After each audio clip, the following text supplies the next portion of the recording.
शुरू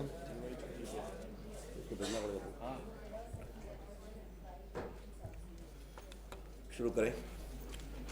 मित्रों, आप सबों को नमस्कार। बहुत दिनों के बाद मिलना हो रहा है। मैं बिहार के चुनाव में व्यस्तता के कारण शायद आपसे 1-1.5 महीने के बाद मिल रहा हूं। आप सबों का बहुत स्वागत, अभिनंदन है। मित्रों, एक मेरा लिखित वक्तव्य आपको मिलेगा, अंग्रेजी में है, हिंदी अनुवाद भी आपको कुछ देर में मिल जाएगा। मैं अपनी कुछ आरंभिक टिप्पणियां कर देता हूं, फिर आपके जो प्रश्न होंगे उसका मैं उत्तर दूंगा। मित्रों, कल से प्रधानमंत्री जी की तारीफ की जा रही है सरकार और उनके मंत्रियों के द्वारा। इसके बावजूद कि 1,76,000 करोड़ रुपए का घोटाला हुआ है 2G स्पेक्ट्रम में, जो CAG ने बताया है, एक राग दरबारी बज रहा है। But this playing of Rag Darbari cannot hide one stark fact. That the Honorable the Prime Minister, it is a case of conspiracy of silence, culpability of inaction, and gross indifference. When people who were the part of the system were looting lakhs and crores of public money right under your nose. माननीय प्रधानमंत्री जी, ये चुप्पी का षड्यंत्र है, उदासीनता का अपराध है और अकर्मण्यता की पराकाष्ठा है जब आपकी छत्र छाया में आपकी सरकार के अंतर्गत लोग, मंत्री सिस्टम को एब्यूज करके लाखों करोड़ लूट रहे थे और आपने दूसरी तरफ देखने का काम किया।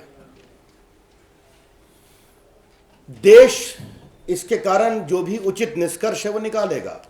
The nation is entitled to draw its own inferences. लेकिन आज हम प्रधानमंत्री जी से कुछ सवाल पूछ रहे हैं और वो सवाल लिखित वक्तव्य में भी हैं, लेकिन बहुत सीधे सवाल हैं। प्रधानमंत्री जी, जब 2007 में ऑप्शन हो रहा था तो 1/10/2007 तक लोगों को अपना टेंडर देना था। उसको 25/9 किया गया और सारे एप्लीकेशन रिजेक्ट कर दिए गए। दिल्ली हाईकोर्ट ने भी इसको एडवर्सली कमेंट किया। आप चुप क्यों रहे? किसी का लाइसेंस तब तक ऑपरेशनल नहीं होता जब तक उसको स्पेक्ट्रम नहीं मिलता। 2001 के रेट पर 2007 में बेचने की बात की गई, जबकि टेली डेंसिटी 7 टाइम्स बढ़ गई है। इन एग्जैक्ट परसेंटेज तो it will go to hundreds and hundreds of percent, लेकिन 2001 से लेंगे तो काफ़ी बड़ी है, जो CAG ने अपने रिपोर्ट में कहा है। आज आपके सामने हम प्रधानमंत्री जी के 3 पत्रों को रिलीज करेंगे। ये पहली चिट्ठी है 2 नवंबर 2007 की, जब प्रधानमंत्री जी A राजा को लिखते हैं कि ये विषय मेरे सामने आया है, इसमें ट्रांसपेरेंसी होनी चाहिए, फेयरनेस होना चाहिए, उचित मूल्यों का निर्धारण होना चाहिए, उसके अनुसार आप कार्रवाई करेंगे।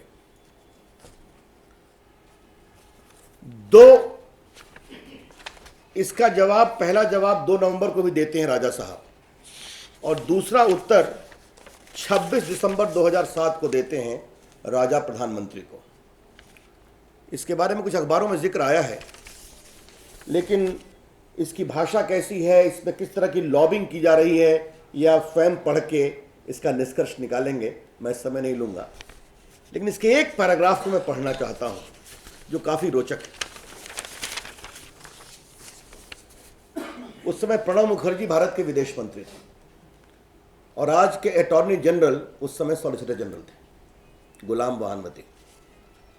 इन these circumstances the discussion with the external affairs minister and solicitor general of India have further enlightened me to take a preemptive and proactive decision on these issues as per the guidelines and rules framed without further confusion and delay.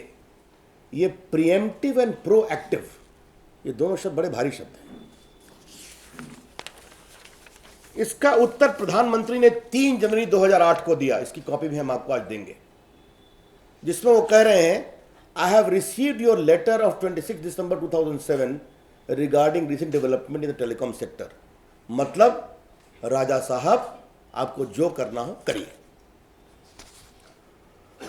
प्रधानमंत्री जी आपसे देश से जानना चाहता है, जब आप कह रहे हैं कि ट्रांसपेरेंट फेयर मैकेनिज्म करिए, ऑक्शन करिए, और संचार मंत्री आपकी बात नहीं मान रहे हैं, तो आपने फाइल क्यों नहीं मंगाई?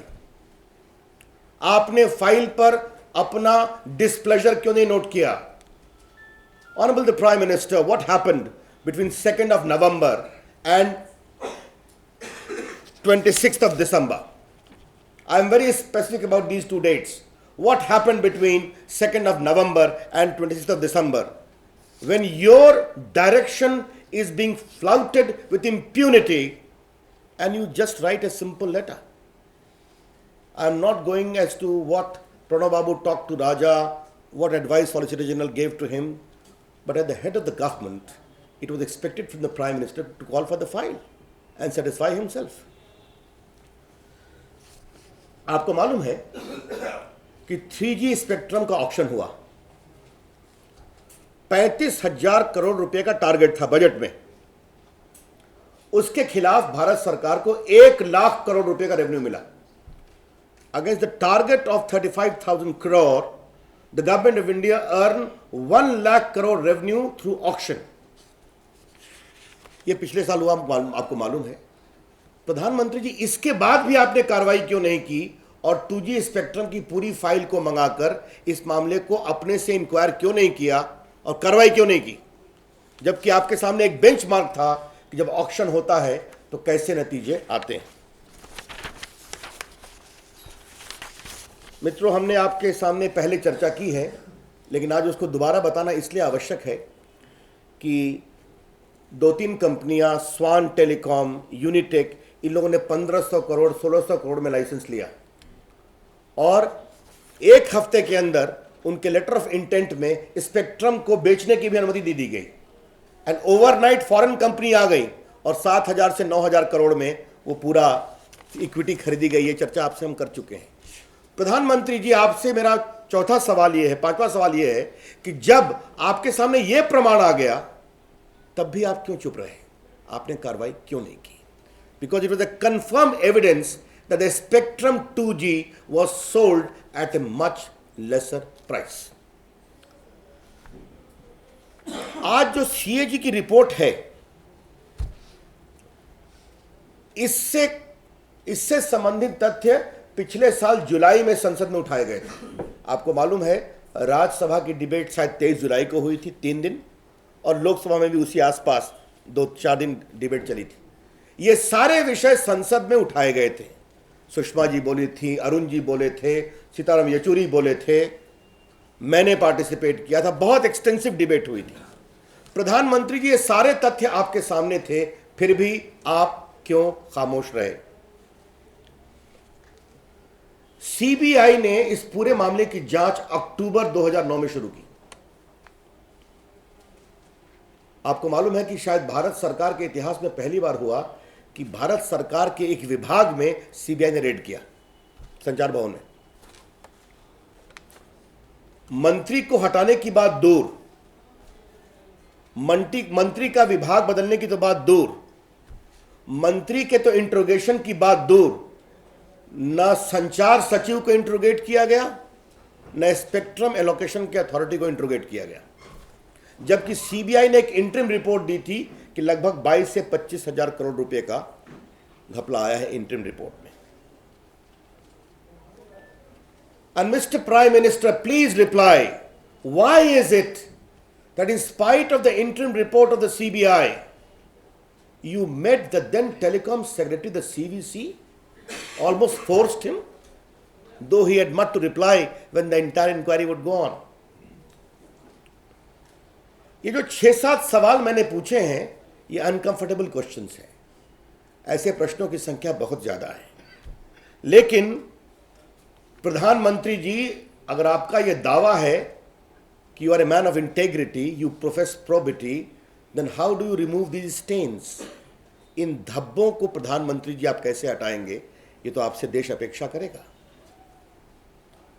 और एक और बड़ा सवाल है, आप जिस सरकार के मुखिया हैं उस सरकार में आपकी नाक के नीचे 2G स्पेक्ट्रम का घपला होता है, जिसमें मंत्री पदाधिकारी सिस्टम को एब्यूज करके लाखों करोड़ का घपला करते हैं पब्लिक मनी का। कॉमनवेल्थ का घपला भी आपकी नाक के नीचे होता है, बाकी घपले होते हैं। तो यह किस प्रकार का नेतृत्व है जो अपने को इंटेग्रिटी भरा हुआ और प्रोबिटी भरा हुआ कहता है, और आपकी सरकार के नीचे लाखों करोड़ के घपले हो रहे हैं और आप कोई कार्रवाई नहीं कर पा रहे हैं समय रहते। I repeat, Honorable the Prime Minister, it is a conspiracy of silence, culpability of inaction, and guilty of gross indifference. मित्रों, आज प्रधानमंत्री जी ने एक अखबार के समिट में अपील की है कि हम लोग सदन को चलने दें और इसमें डिबेट करें। हम प्रधानमंत्री जी को बहुत विनम्रता से कहना चाहेंगे, Honorable the Prime Minister, we have debated, redebated. We have discussed, rediscussed. We have raised questions after question. Now we want action and not debate. अब कार्रवाई चाहिए माननीय प्रधानमंत्री जी, सिर्फ डिबेट नहीं। हम चाहते हैं कि सीबीआई की जांच में जितने पदाधिकारी हैं उनको इंट्रोगेट किया जाए, उनको गिरफ्तार किया जाए, और यह सीधा प्रिवेंशन ऑफ करप्शन एक्ट के सेक्शन 13 का एक कॉपी बुक केस है, जिसके अंतर्गत मिस्टर राजा का भी इंट्रोगेशन हो और उनको गिरफ्तार किया जाए। We would like mister Raja to also to be interrogated and arrested, and all the beneficiaries including all the patrons of mister Raja at the various levels of the government also must be, their role must be properly investigated.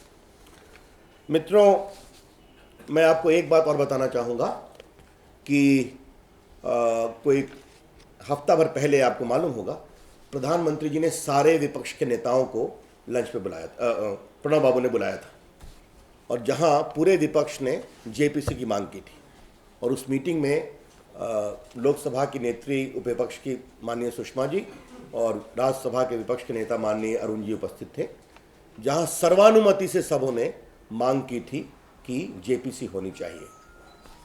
Pranab बाबू ने कहा था कि मैं प्रधानमंत्री से बात करके formally आपको बताऊंगा।